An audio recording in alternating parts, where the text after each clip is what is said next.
Hello दोस्तों, तो आज की इस वीडियो में आप लोगों को दिखाने जा रहा हूँ और अभी आप लोग जिन्हें देख रहे हैं ये है भोजपुरी इंडस्ट्री के चॉकलेटी स्टार अरविंद अकेला कल्लू और उनके पूरे परिवार को आप लोग देख रहे हैं।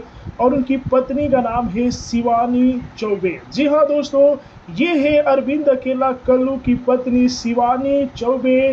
दोस्तों बता दूं कि अरविंद अकेला कल्लू जो कि बहुत ही कम उम्र में जो कि भोजपुरी में एक बहुत ही बड़े पहचान बना लिए है।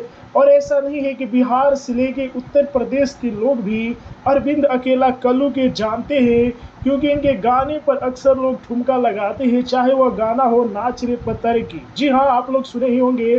तो सोचा कि इनके चाहने वालों की संख्या बहुत ज़्यादा है, तो अरविंद अकेला कल्लू की पूरी फैमिली से आप लोगों को मैं मिलवाने जा रहा हूँ। देखिए, बता दूं कि इनके पिता का नाम है चुनमुन जी चौबे और माता के आप लोग फोटो देख ही रहे हैं।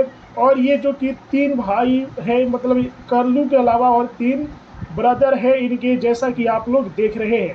अरविंद अकेला कल्लू जो कि 23 यानी कि 26 जुलाई 1997 का इनका जन्म है।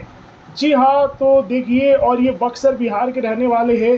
तो ये है अरविंद अकेला कल्लू के परिवार, उनकी पत्नी, उनके पूरे परिवार के आप लोग फोटो देखे। कैसा लगा कमेंट में बताइए। क्या आप लोग भी अरविंद अकेला कल्लू के फैन हैं? तो वीडियो में बताइए पूरा परिवार को उनका फोटो कैसा लगा, कमेंट में बताइए। वीडियो को लाइक कीजिए, शेयर कीजिए। जय हिंद, जय भोज।